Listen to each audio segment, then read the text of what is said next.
load. Great.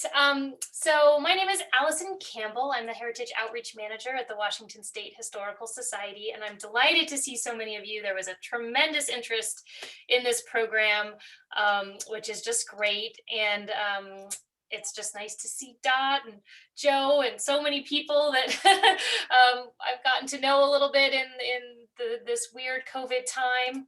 I'd like to, before we get started, take a moment to acknowledge that the Washington State Historical Society is located on the traditional lands of the Puyallup people, who have stewarded this land throughout the generations. We pay respect to their elders past and present. I also want to acknowledge the traditional custodians of the lands where you all are joining us from today. And just a quick word about our Zoom protocols. I'm sure you're all Zoom experts by now, but do please stay on mute unless you're speaking. We hope that you will have things to share and questions to ask, and you can do that using the chat feature. I've invited Lane and Country and Michael to join us today because they've sort of tackled these virtual tours. They've built some really impressive virtual tours, but we know that lots of you have done some of this work and played around with this and given this a try. So beyond questions, if you have ideas or thoughts that you want to share, please put them in the chat. This is really meant to be kind of more of a gathering place for ideas, less than a bunch of experts talking at you. Yes, use that chat, and we'll save about 10 minutes at the end for questions, and I'll just keep track of those questions in chat and direct those to our presenters. I think that's it for kind of business. We do have another program coming up in just a week, actually next Tuesday, about LTAC money, lodging tax money, and how your organization could make a kind of successful application to access some of that money that's usually distributed by your city or your county. So we're going to hear from John Shaw with the Westport South Beach Historical Society, and Stephanie Lyle from the Harbor History Museum, both of whom have a lot of experience both serving on lodging tax advisory committees and applying for this money. And so they're just going to give you some hot tips. So hopefully you'll all consider joining us for that. I will make sure to drop the link for that to register for that program in our chat at some point. Okay, Lane, are you ready? Okay, so we have with us today Lane Sample from the Fort Nisqually Living History Museum. We have Country from the Duval Historical Society and Michael from the Tacoma Historical Society. They've all built virtual tours during this pandemic time, all of them a little bit different, all of them using different platforms. So I'm really excited to bring them together to give you what will ultimately be just a really quick kind of look at how they kind of work and what some of the features are of each of these platforms. And there will, of course, be an opportunity for questions. So with all of that said, I'm going to turn it over to Lane. Hi, everybody. You can hear me, right? Yes, great. My name is Lane Sample. I'm the museum education coordinator at Fort Nisqually Living History Museum, and I'm not a professional at this stuff. As a matter of fact, my boss sent me a link, and on the link was this lovely 3D tour on Old Sturbridge Villages page. So osv.org, if you want to see a great example of the 3D tours that I'm talking about that are not Fort Nisqually. I went through a few of their tours to get an idea of what I might be doing. And as I was looking at their tours, I saw a tag to the company that made their tour, or the host of their tour. And that's Matterport, M-A-T-T-E-R-P-O-R-T. So Matterport.com is your link to this weird world of 3D imaging. And they had, as I was reading, it's a rather expensive program, except if you have an iPhone. It's supposed to work with iPhones 6S through the current 12, and I happen to have an iPhone 11. We tried it on a 6S, and it was much more difficult than my iPhone 11. So iPhone 11 and iPhone 12 is even better, but both of those, this program works easily. It's a free program to do one house. And with this free program, you literally, all you need to do is go to the Matterport.com, sign up for a free account. So it's asking you, the basics, your name, your phone number, etc. And with that full account, what happens is it'll give you a link to download the iPhone app, which is called Capture. So it's Matterport Capture at your app store. And once you download that and you launch that Capture app, you sign in, and then you can literally start taking pictures of your room. And what I'm going to do is I'm going to tell you, I'm going to get up and I'm going to show you an example of that right now, how quick and easy this program is to get started with. So bear with me as we adjust cameras. So I have my iPhone in my, whoops, turn the camera on. There you go. I have my iPhone right here, and I'm going to turn it on right now because I want to do with my phone right now is I want to share my image of my phone with you so you can actually see what my phone is telling me to do. And that always takes me just a second to get that right.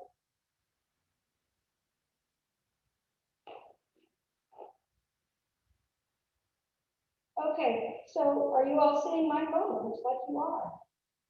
Oops, Yep, we sure are. Okay, so all I have to do is open up my Matterport Capture app, and you see it comes up with my account. And I can go into my account, and once I'm in my account, let me get there for you. You can see that I have a bunch of different weird looking pictures in there. And I'm going to click on one of them just to give you an idea of what it looks like on the phone. I have the ability to make the screen a little bigger, and what you're looking at is a bird's eye view of our period kitchen. And in that period kitchen, I took about 15 pictures in a circle. And what I'm going to do right now for you is I'm going to go back and I'm going to add a new building. And I'm just going to name it. And that's really all I have to do is hit save. And then it brings up this wonderful little thing on my camera. So I can, without walking out of the screen, I can hit my camera button and it shows me a little white dot. And I aim my little white dot right there and it takes a picture. And it shows me another dot. And I go around and I take another picture. And I do that in a whole circle. And the dot makes sure that it's covering what they want you to cover.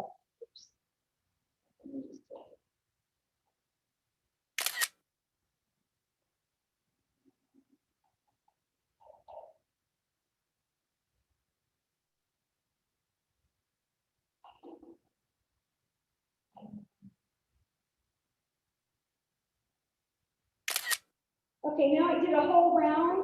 I'm going to step forward a little bit here so you can see me as I'm talking about what we're seeing. Now what you're seeing is the whole room. Now, in order to get a really good 3D view of the whole room, I keep looking at the wrong camera. In order to get a whole 3D pictures, I'm going to go around and take about 12 more, maybe even 20 different scans of the room.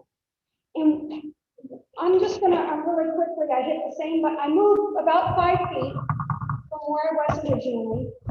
And I hit that same button again. And it's going to show me those dots. And it's going to start taking pictures again.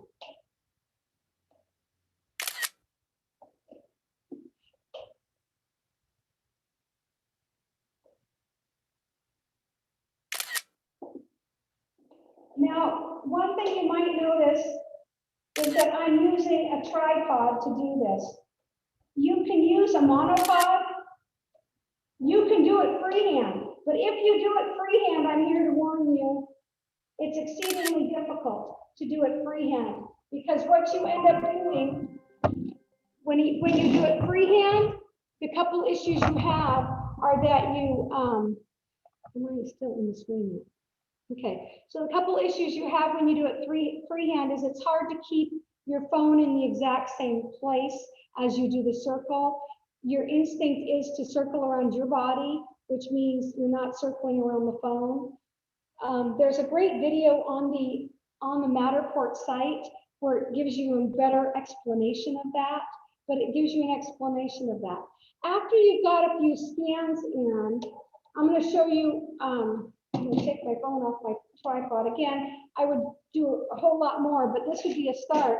At this point, I literally can edit what I have by tapping on the room and opening it up a little bit. I have these options over on the side.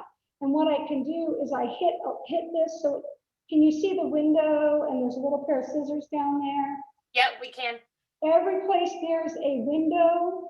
And you can usually see it because my square room has these weird shapes to it. So I know that those are windows, and the camera doesn't read windows the same way. So you have to take a little line and mark your windows. If you have a couple windows on one wall, you can do it like that. And then I take another one and I hit the window again, and I mark this other wall because there's a window right there. And I come over here and I mark a window there, and I come over here and I mark a window there, and there's a window there, and there's actually a doorway there I'm not going to mess with right now. But you get the idea that I'm quickly able to edit it. If I wanted to, whoops, I added one I didn't want, I can click on it and delete it, so it's easy to fix mistakes if you put something in the wrong place. I can also go to and do the same to mirrors. That top one is for a mirror.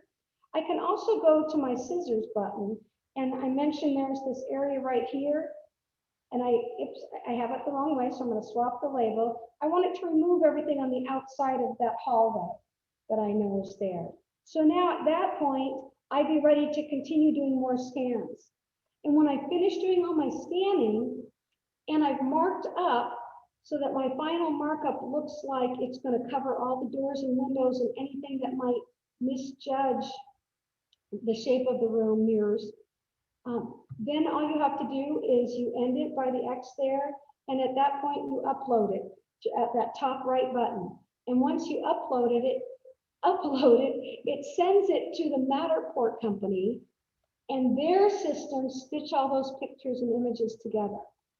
Once you do that, you've created your room. So at this point, what I'm going to do is I'm going to go back to one of our finished rooms here. Let's see, let's go into our sales shop. This one that I showed you, you can see all the designs right there that I've put in all sorts of borders. Sometimes I've learned to border walls because my end result with the sales shop is it shows you pretty much the shape of the sales shop. But I will show you what happened to my first building. My first building, maybe it's not on here. Oh, my first building doesn't show up on here right now. So I won't show you that, but the end result can be a wonky side building where it doesn't quite look the same shape. So your frame doesn't quite look the same shape. So right now I'm going to mention one other thing. When you're doing that room, one of the things you have to do is you'll see an option button right here. I'm going to press the option button, and it says 3D scan, or it says 3D capture. And what I'm doing is a 3D scan. And below that, there's a choice for a simple scan or a complete scan. If you are using an older iPhone, a 6 or 7 or 10 even, you need to do the complete scan. And instead of one revolution around, you do the same thing, but 3 revolutions around. And those 3 revolutions around is what it takes at each scan point to get the capture, which is why in 11 or 12, well, it makes it a lot less work for you. So the simple scan makes a lot less work and still gives you a really complete product. And what I can do right now is I'm going to put myself on hold for just a second while I load up an example of what the actual scans look like once they're published. When they're published online from start to finish, this part is really easy. I could do the whole room that I just did. I could do the whole room in less than a half an hour. But then once it's into the Matterport system, it can take a couple of hours before I get an email saying it's finished. So I didn't actually load that room, but what I'm going to do is I am going to go into Matterport and I'm going to get to my account real quick. If anybody has any questions, now would be a great time.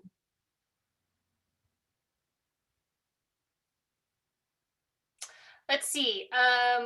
Ron says that we have the beginnings of a Matterport tour. The tech volunteer that set it up made me a collaborator so that I can add hotspots.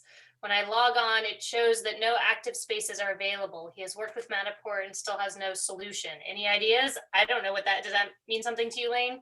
Yeah, if it's not active, then it's probably, except for now I have to answer questions and write at the same time. That doesn't work.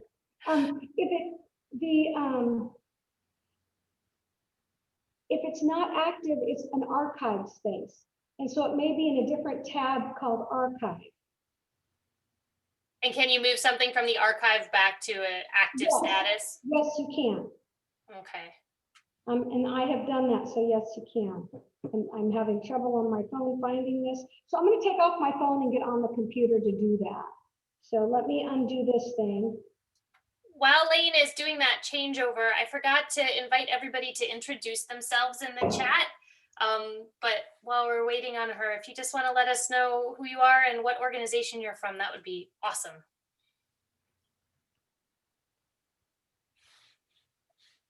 I'm Michael Lafreniere with the Tacoma Historical Society. Oh, great. Yes, thank you, Michael. We probably won't have time for everybody to introduce themselves live, so shoot it in the text there in the chat box so that we can all see who's with us. Thanks, Susan and Linda. I feel like we need to have a big common concerns party when we're all vaccinated and safe. I feel like we've bonded over the past almost 12 months of gathering here like this. But we have friends now from all over the state, so we're going to have to find a central location. Or just take a party on the road. Did we lose Lane altogether? Oh, nope, there she is. No, you didn't really lose me. Okay. I am here. Is it possible for me to come back at the end and show you the Matterport? That would be great. I do think it'd be really valuable for folks to be able to kind of see the finished product. And I took the Fort Nisqually tour that they did over Christmas of the Factor's house, and it's really cool. And if you've ever spent some time on Zillow fantasizing about dream houses, as Saturday Night Live told us we all do secretly, you know, when you take those virtual tours where you have kind of the free will to move through a space from dot to dot and go into different rooms, that's what this tour is like. And so it's cool. It's almost this kind of self-guided experience. So yes, Lane, we will leave a few minutes. Okay, and actually, I just pulled it back up on my phone. So let me just share my phone screen again. And okay. Try and do that with you. Whoop.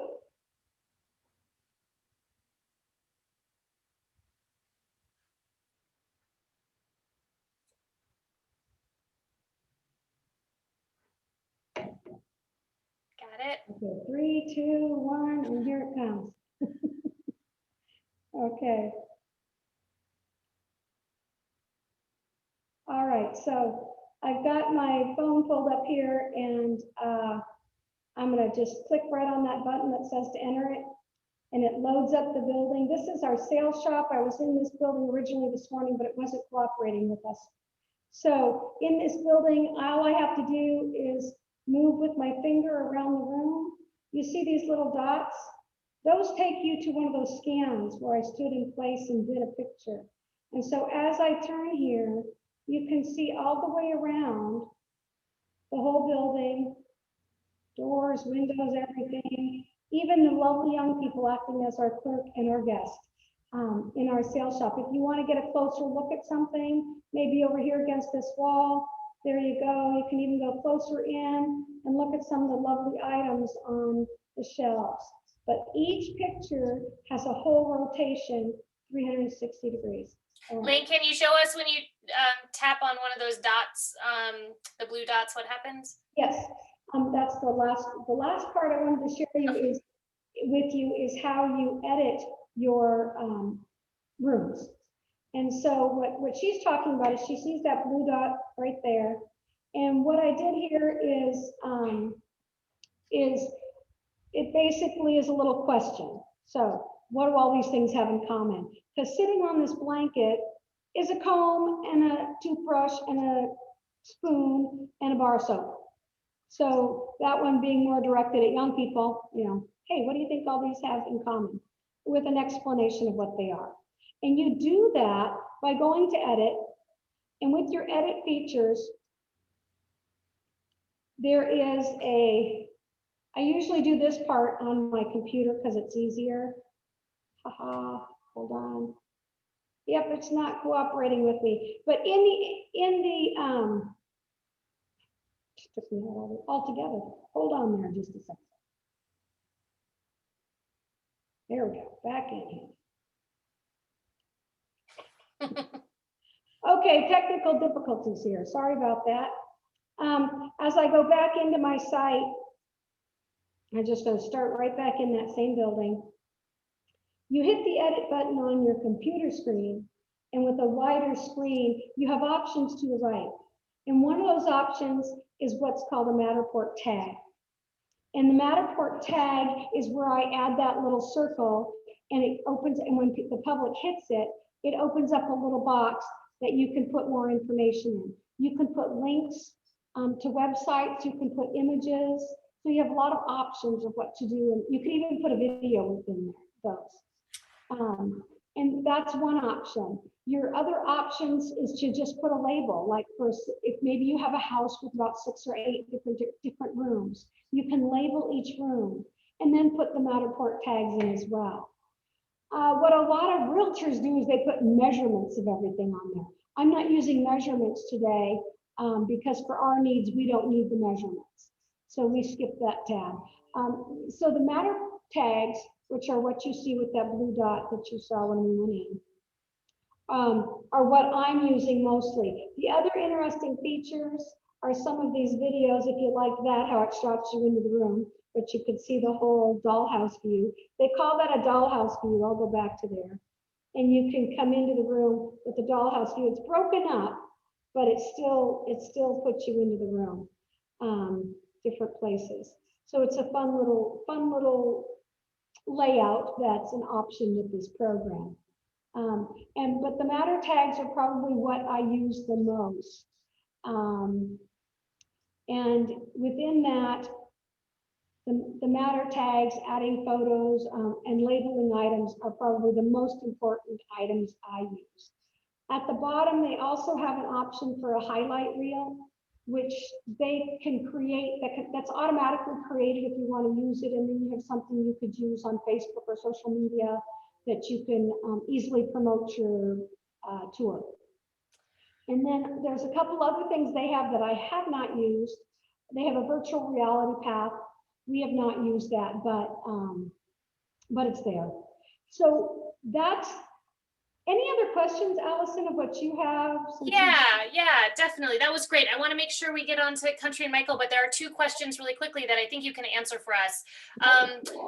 Heather asked if there's a limit to the number of rooms you can include or do this with, and I'm sure it depends on whether you pay for the package or kind of can you explain that? For the freebie package, you get 1 building. Now, I don't know the exact limits, but it's in the thousands of scans. So if you have, let's say you have a 2-story or 3-story building with 6 or so rooms on each floor, it's probably going to do that. It's a lot of work, but that's doable. The next plan up is a very inexpensive plan. It's like $10 a month. And that $10 a month plan allows you to have 5 different buildings, 5 active buildings at one time. So if you have a bigger site and you want to do more, that's a pretty inexpensive way to do more. And that is what we have chosen to do. The first one we did was just the freebie site for our factor's house. And now we've added 4 more buildings to that. And we will be slowly launching them over the next few weeks. Okay, great. And have you guys tried it outside yet? Any thoughts on if it works for outdoor spaces? It does work for outdoor spaces. I haven't spent a lot of time doing that. But one thing I'll show you here that I find fascinating as I go close to the door, there's your outside space right there. Yeah. That's just out the door of our sales shop. So it does work that way. Okay, great, great. Well, thank you so much, Lane. There is a question about a recommendation for a tripod for a phone or an iPad. I don't know if you guys like the one you use. You can just maybe drop a link in the chat if you can pull that up. The tripod's called a Nest, and this has an iPhone or a phone holder. But other than that, they're pretty inexpensive generic items out there that work, and that's what we've been using. Awesome. Thank you so much, Lane. And if questions come up, you think of other questions about Matterport, just drop them in the chat. We may not have time to go through all the questions. I have a feeling we're going to run a little bit over, which is fine by me. And if you feel like you got to drop off before we finish, you of course can view the recording later to see what you missed. But just keep those questions coming. And if we have to follow up in an email with some answers for you, we'll certainly do that. Okay, Country, you ready? Yes, I am. I'm Country Roni. I'm with Duval Historical Society. I'd also like to introduce my partner in crime, Taylor Heel. She's from the Historic Society. She's our secretary. And Ron Cook, who is from Districts, who we use to create our virtual tour. So I'm going to, we did a PowerPoint to take you through what we did. And so maybe. Come on. There we go. So I wanted to share with you how this started for us. Of course, when COVID hit, we decided to do some community Zoom tours and in our museum, and then our internet went down. And so we were out of luck of what we were going to do. And so then secondly, went to a Common Concerns, and Wenatchee Historic Society was doing this video production information. And so that's where we began. We started making videos, and there's me on the top left and Taylor on the right-hand side using Wenatchee's ideas. We got a YouTube channel, and we were starting to discover, A, this is addicting, and B, this takes a lot of time that, you know, we have other things. And at first it was so exciting and we spent so much time, but then we were going, wow, this, yeah. So we were starting to investigate about, okay, what can we do one off, right? What's the bigger picture? And virtual tours really stood out. So I just Googled it. And, you know, Google tells us everything. They tell us too much.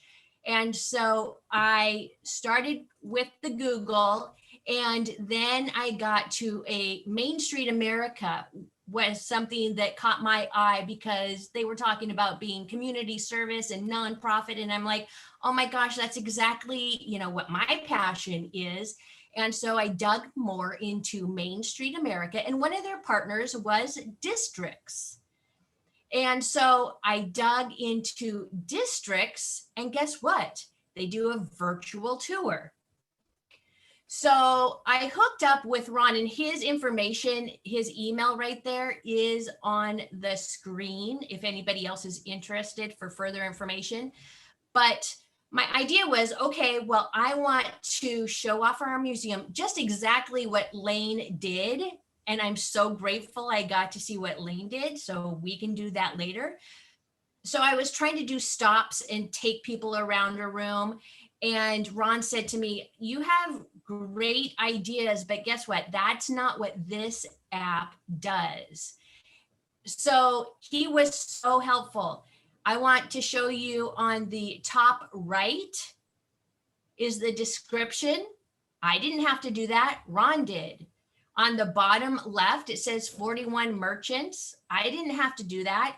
Ron did that because districts partners with Google. And so with that partnership, this app front loaded the information that Google Maps already has. Ron did add the picture on the bottom right. And then he turned over the reins to Taylor and myself in order to create this virtual tour. And so what was really important for me, my learning curve as I get older, is stay organized. And so I just wanted to show a screenshot of what Taylor and I did. We have a OneDrive that the board of directors of Duval Historical share.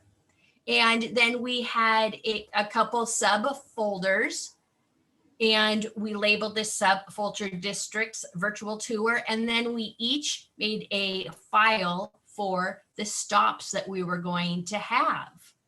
So I originally talked about this is a Doherty House virtual tour. We couldn't do that. This app does not do it. So we opened it up to Main Street, America, Duval.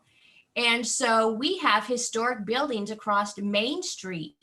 And so we selected 16 different stops with 22 sites of those stops. So when I'm organizing, as you can see on the top left, Beacon 1 has 3 stops. So then the middle of the page goes more in depth about our stops. And each stop, we put all the collateral we needed to build our app. We needed audio, we needed pictures, we needed video, and we needed a script. So it was really great to have a shared drive so we could collaborate with the board of directors, Taylor and I, able to build this together. On this page, this is our building. This is where the work begins. And I'm going to turn it over to Taylor so she can tell you more of where she stepped in and what she started to do. Can everybody hear me okay? Yep, we sure can. Awesome, thank you. So this is really where a lot of the harder work starts to begin for building our tour. And once you enter your own town, so historic downtown Duval for us, you're able to edit your welcome page, your tour stops, as well as your final page. And districts works really well with us to make sure that everything is finalized and ends up looking like the final project we want it to. And so once we enter our tour stops tab, we're able to see that we combined a lot of our tours in order to, one, save beacon space. So we were able to use less beacons, which we'll talk about a little later. And we were also able to save a couple bucks here and there. And as a smaller historical society, that's something I'm sure is important to a lot of you. And so here's where we're able to enter and edit all of our tour stop content. And so next page, please. Perfect. And so in here, you're able to see that we did combine a couple of those tour stops. And so we click on those. And so one of the tour stops that we decided to combine was the Snoqualmie Valley Trail, the historic depot, as well as a few others. And so that really made it possible for us to have these things in a generalized location. And so once we enter that editing tour stops page, there's a space to upload photos. And as a historical society, we chose to do a combination of modern photos as well as historic photos. The historic photos we were able to gather from our digitized collection from Past Perfect. And we also took our own new photos, as well as we took this as an opportunity to reach out to our community members for their own resources, which is really nice. So already this feels like a lot of content to be downloading to your own personal computer. And so something that I ran into was storage problems.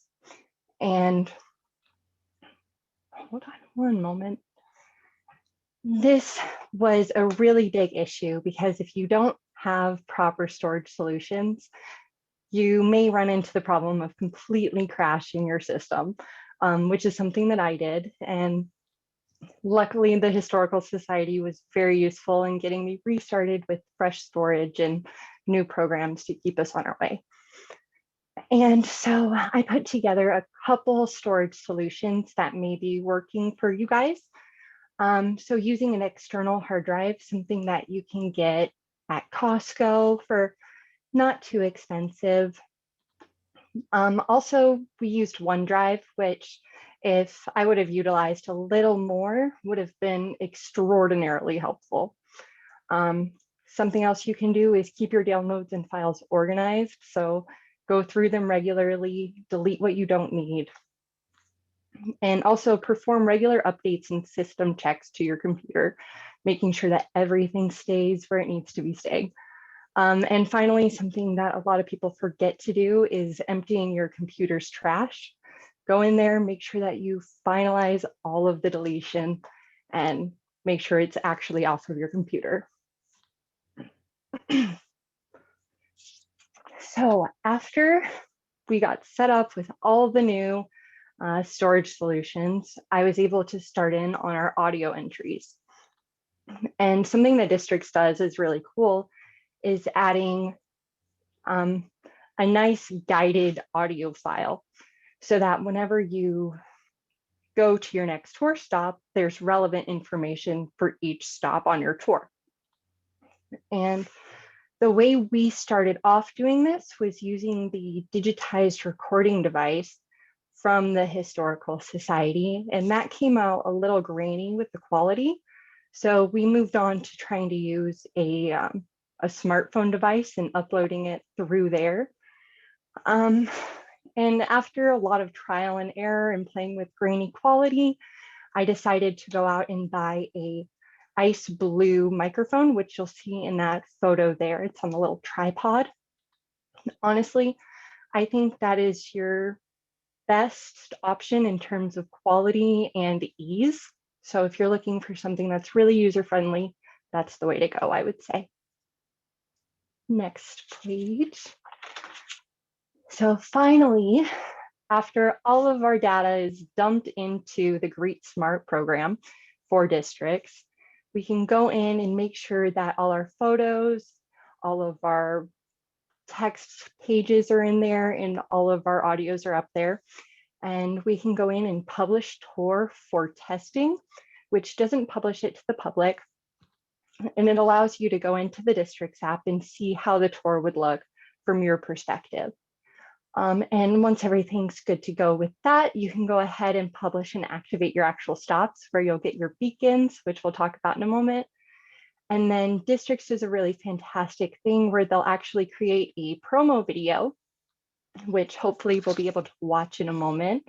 That's perfectly curated for your town and your own tour. And then something I did was I went in and made a how-to YouTube video so that our community members could kind of have a walkthrough of how to download and take the tour themselves. And some sources I used were iMovie as well as Video Shop.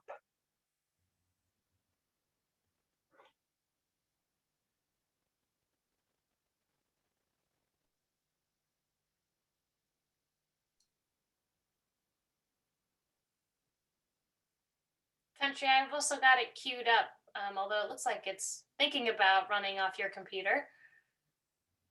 There we go. In Country, if you go into your sharing options, you might have to share computer audio is an option.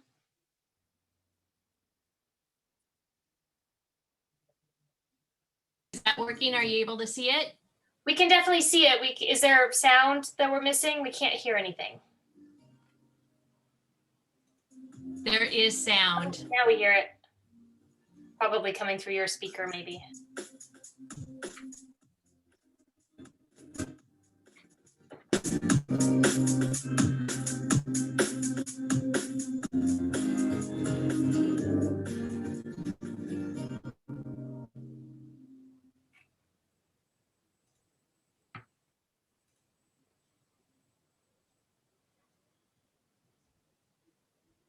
Okay, I'm trying to get back to my.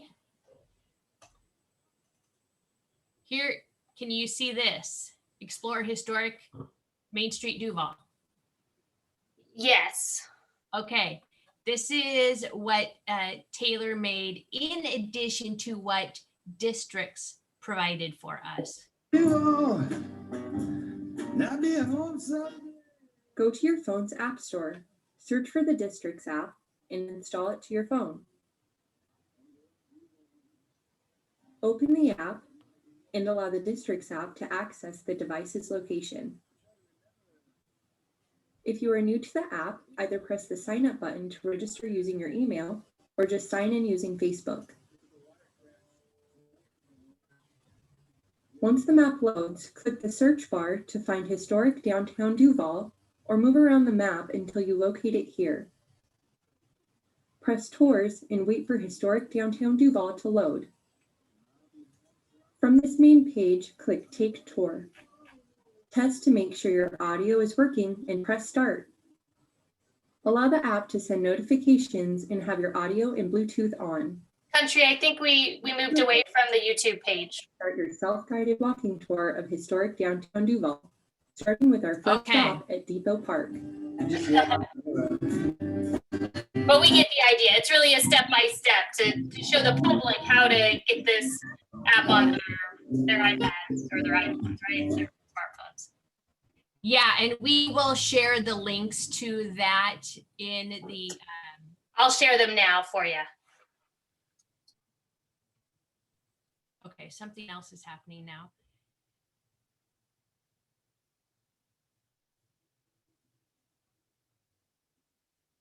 I'm trying to get back to my PowerPoint.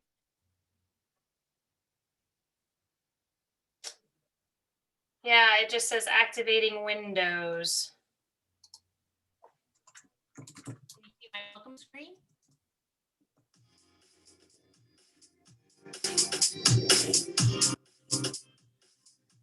You might have to close the tab that has YouTube open. That's why we're still hearing it, I think.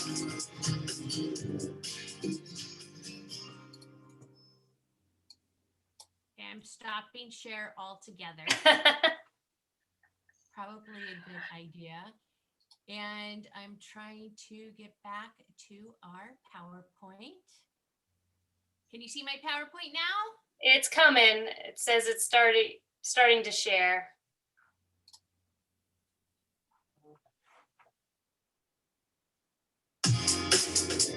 Oh.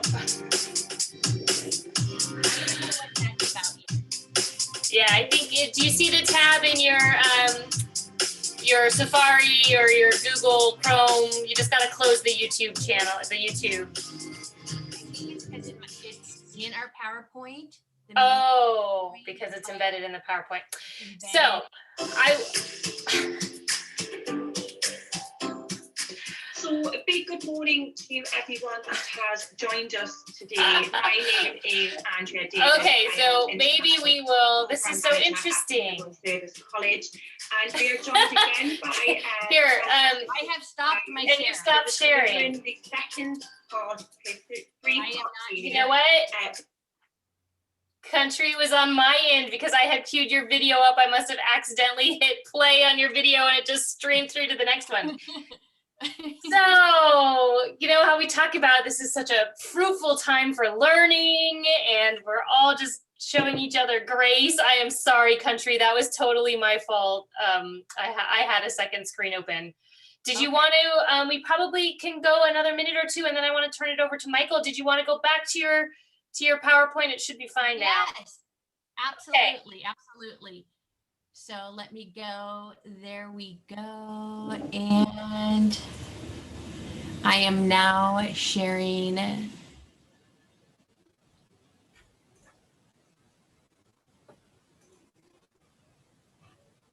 Hopefully. Is it moving forward? Yeah, oh. Looks like it's coming, although we don't see anything except the gray screen and the red dot.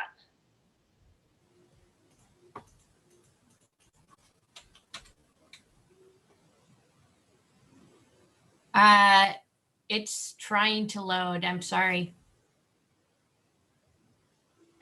And in true pandemic fashion, I'm getting a stream of text messages about my mother who forgot to pick up my daughter at school. So apologies for my distraction.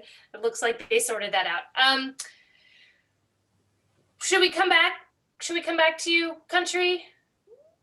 Yeah, because it looks like I am not. I want to try one more time. Okay. Are you able to see that?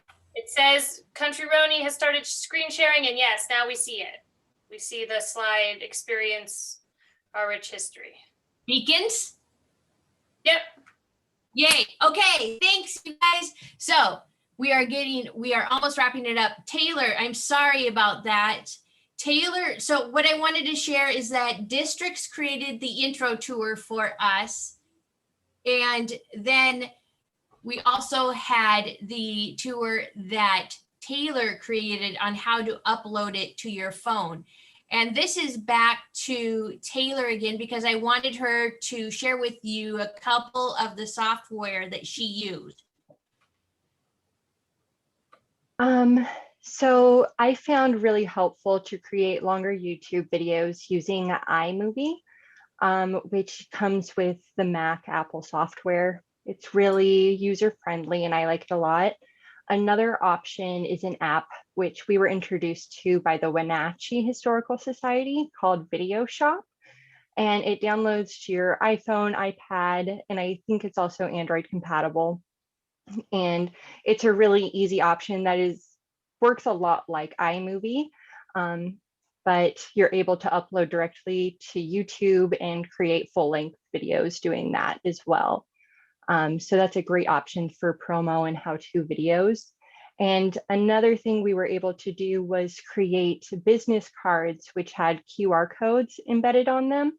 When people scan those QR codes, it'll take you directly to that YouTube video for a walkthrough of how to do our tour. So whenever you visit your local Duval shops, you can get a little marketing perk there too. Thank you, Taylor. So we've uploaded our audio, our pictures, video. We've done our script. Taylor's voice is the narrator for our virtual walking tour. Then once we paid for our service, so there is some charges associated with this virtual tour, and we received beacons, and beacons are a picture on the top left-hand side, and each stop has a beacon. And if you look on the right-hand side of your screen, you'll see where I placed a couple beacons, Taylor's Landing, as well as the Grange, which is a restaurant in Duval. And so we had to decide in the application the trigger range site for each beacon. So say you're walking around down Main Street and you're going to walk by the Grange. You need to be 80 feet in front of the Grange in order, with the app open, in order for your phone to start talking to you to tell you about the history of that building. Then at Taylor's Landing, we put, say, 20 feet range for that beacon. You're continuing your virtual tour, walking tour, and you walk down to Taylor's Landing and you become 20 feet by that beacon. Guess what? You have the app open and your phone starts talking to you again and telling you the historical value about Taylor's Landing. I also wanted to share with you, here's an invoice. Some of the cost associated, like I said, Taylor mentioned this, we're a small historic society. And so funds were a concern. And, you know, I had tried to partner with Chamber of Commerce. I've tried other partners, but really we were on our own during COVID in this because there were so many unknowns. So our virtual tour through districts cost $3,500. We had 16 stops.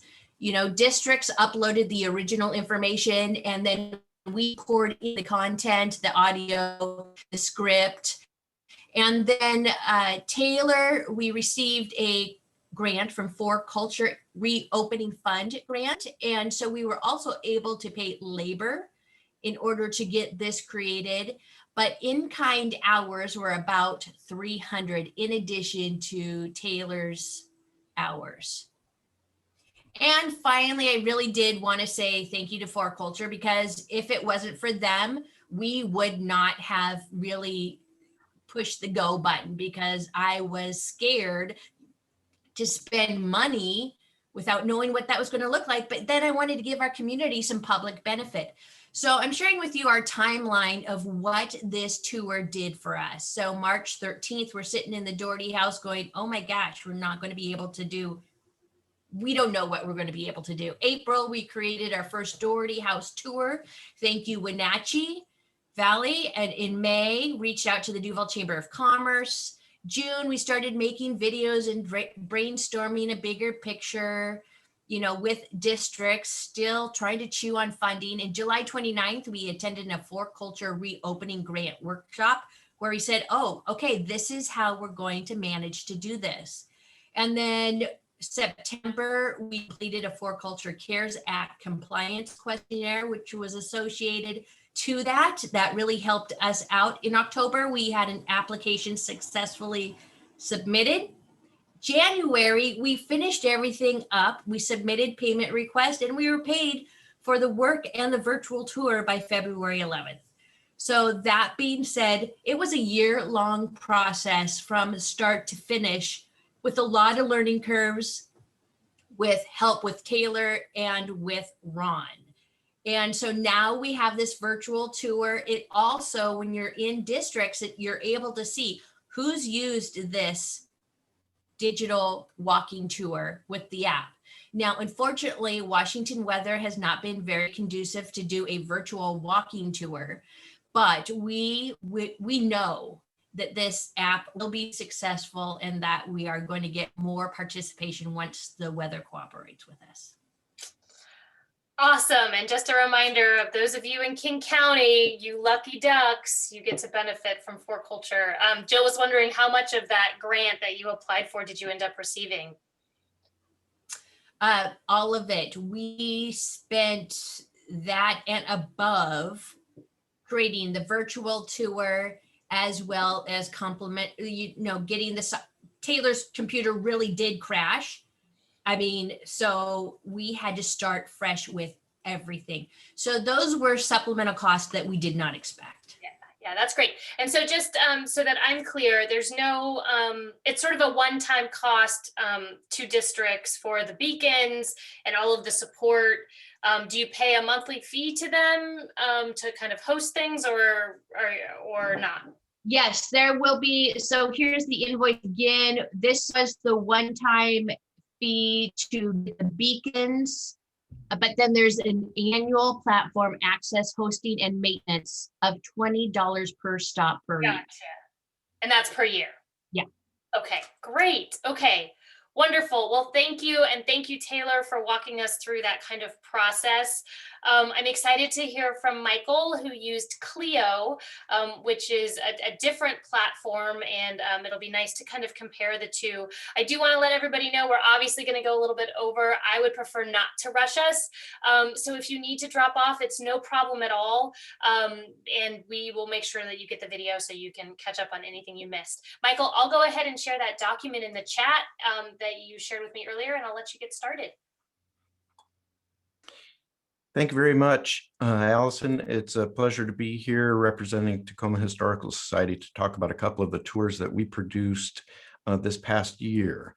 And so I'm going to start sharing my screen and just walk you through, kind of give you a look and feel for what it looks like and what that experience is like.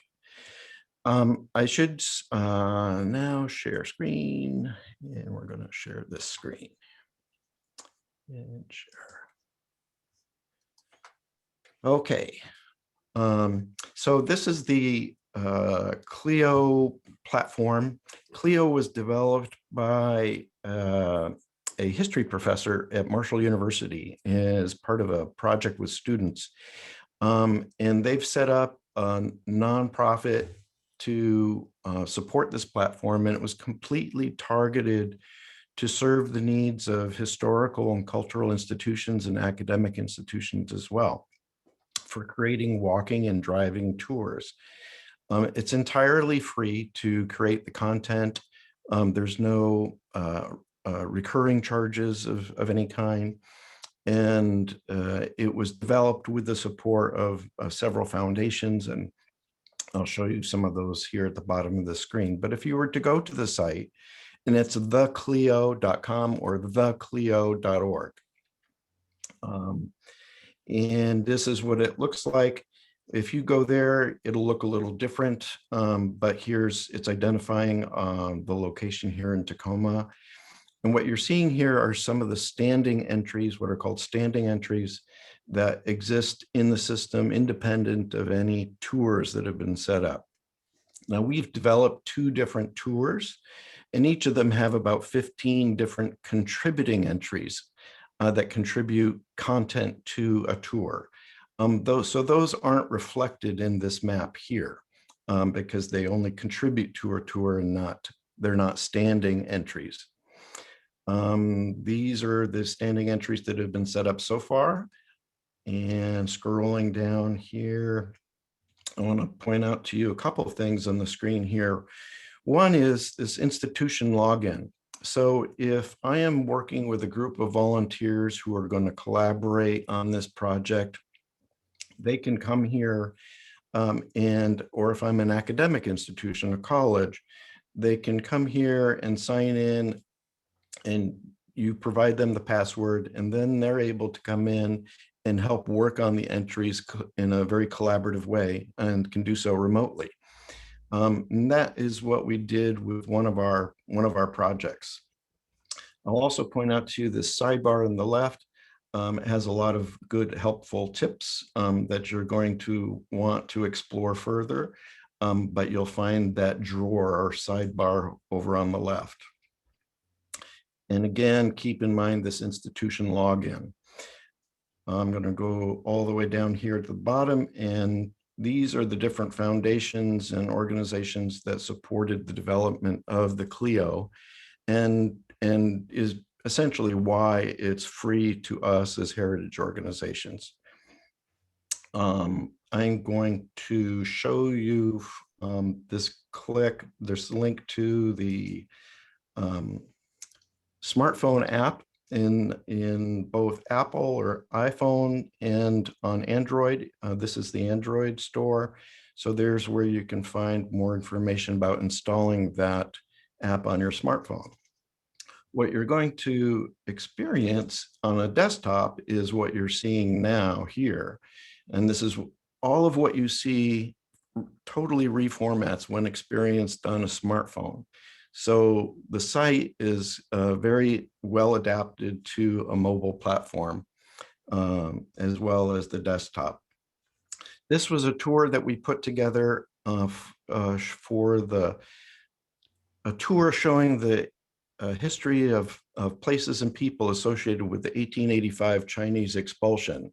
Many of you know the story of Tacoma's 1885 expulsion of Chinese immigrants, and this tour explores those places and the people associated with it.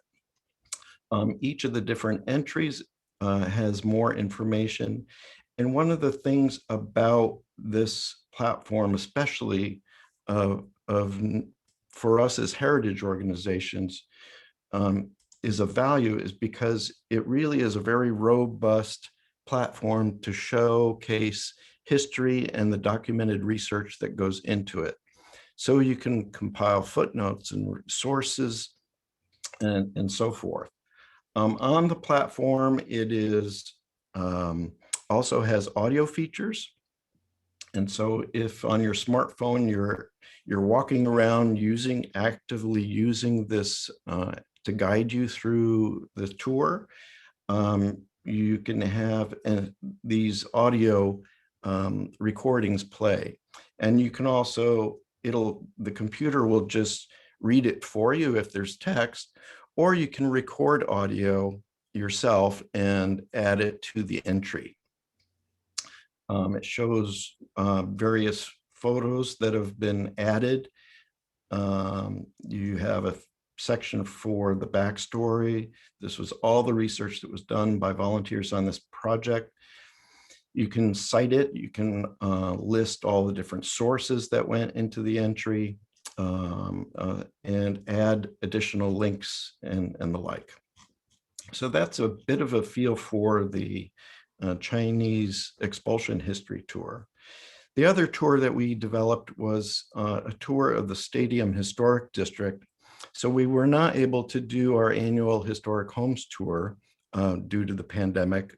So what we did was to take those homes that we had planned to do on the tour, and essentially we virtualized the whole experience by giving people a way to experience these homes in a different way.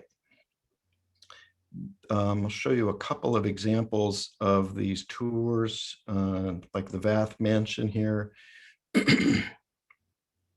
This is has user uploaded video or audio. And now I could have lost my mouse. There we go. I'm going to see if I can play that.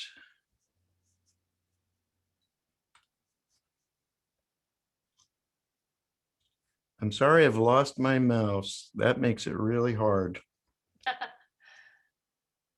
There we go. There we go. Designed by Scottish architect You hearing that? J. Russell, it Yep. combines the proportions of the Okay. shingle style. with So that's me classical speaking. Palladian, Gothic And revival, basically Wilkinsonian, Romanesque. I recorded the text.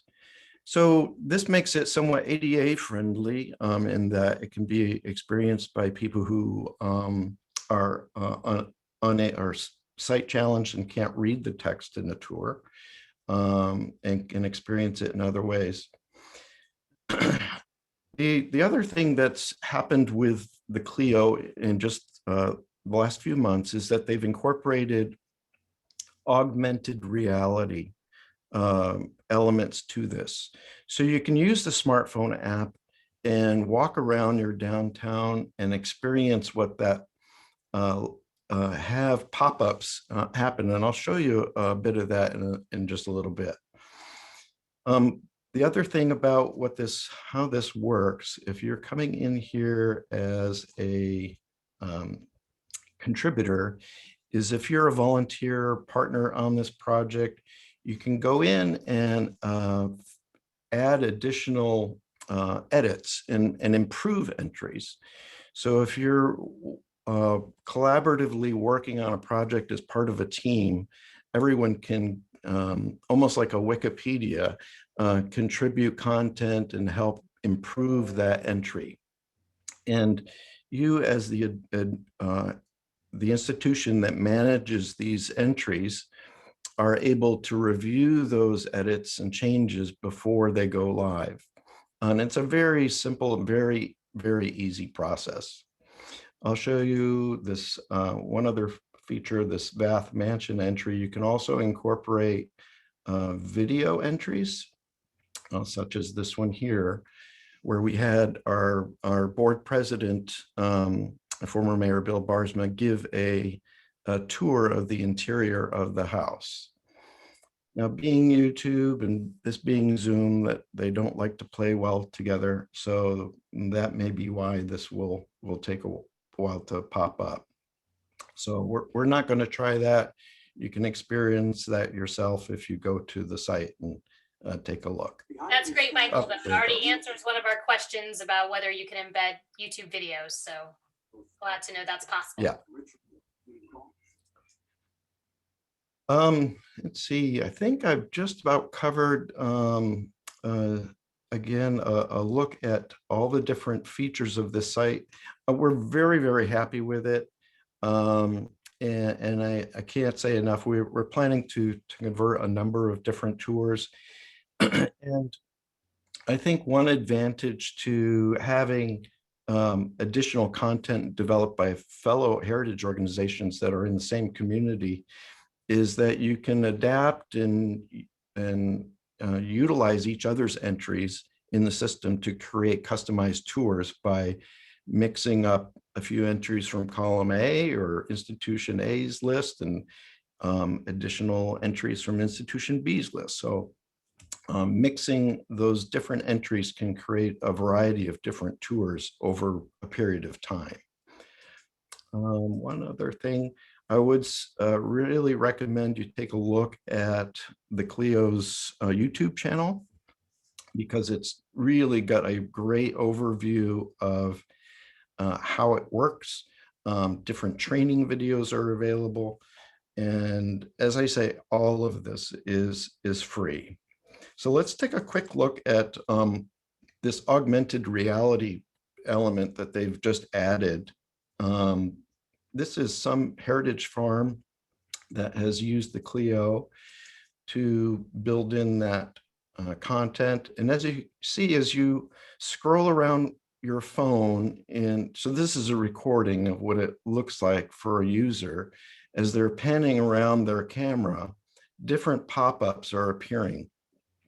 And each of those pop-ups can be tapped on the phone and bring up additional content or audio or both.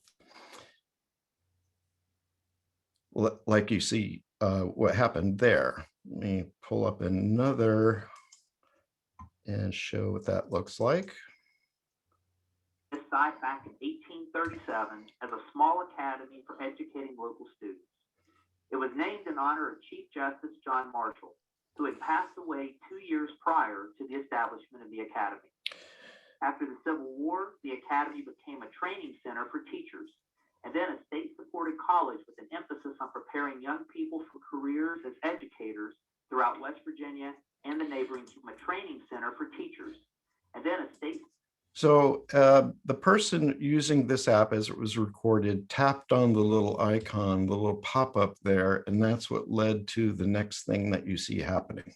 Supported college with an emphasis on preparing young people for careers as educators throughout West Virginia and the neighboring communities. Over the years, Marshall steadily grew with more programs, more facilities. So that augmented reality feature that's now part of Clio is the latest development.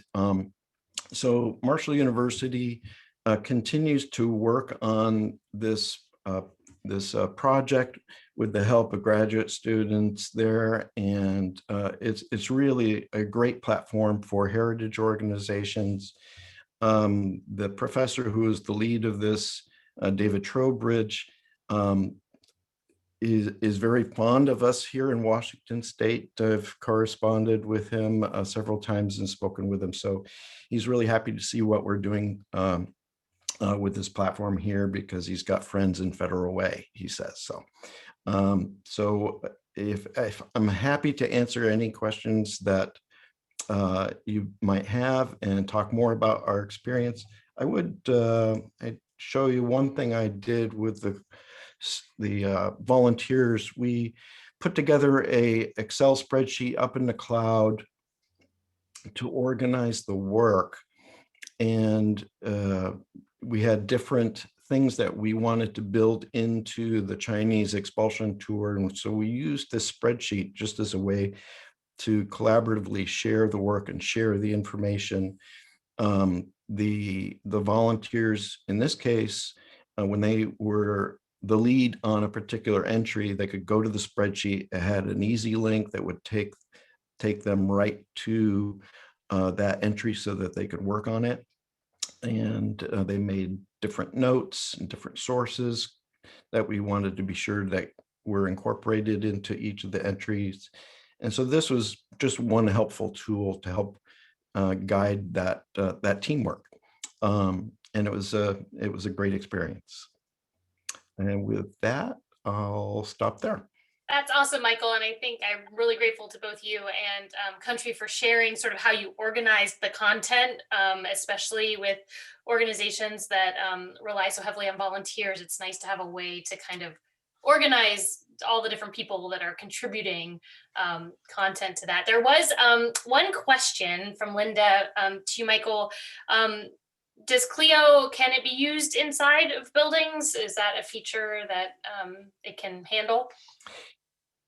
It is. So when you go into the system to start creating a tour, you're given a number of different options. Do you want to create a walking tour, a driving tour, an interior tour of a museum?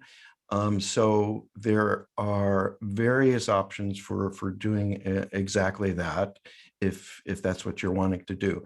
Or you can also do tours of a site, like you saw the example of that one heritage museum, that heritage park that was an outdoor area. You could walk around outdoors in it.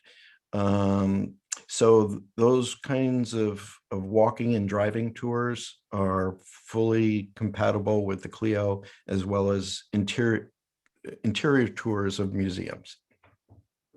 Great. Yeah, I'd be curious to see some of those interior tours to kind of compare them to what Lane showed us with Matterport as far as the kind of layers of information and what's possible. That's awesome. Yeah, Linda also had a question about let me read her question, which is probably to all of you.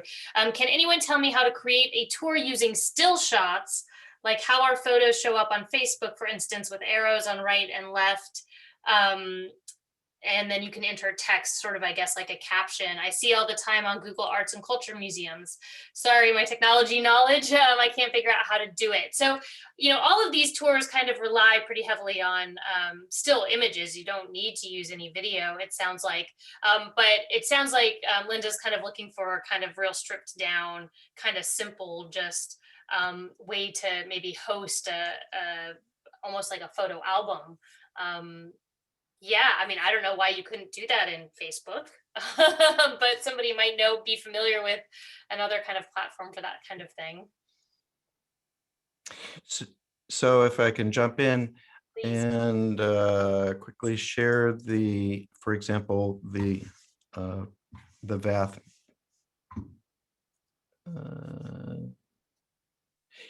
My mouse is still freezing up. So let me just say, if you were to take a look at a few of the entries on the Clio platform for those tours that we did on the smartphone, the various images or photographs, you can swipe across and experience those much like a slideshow in Facebook.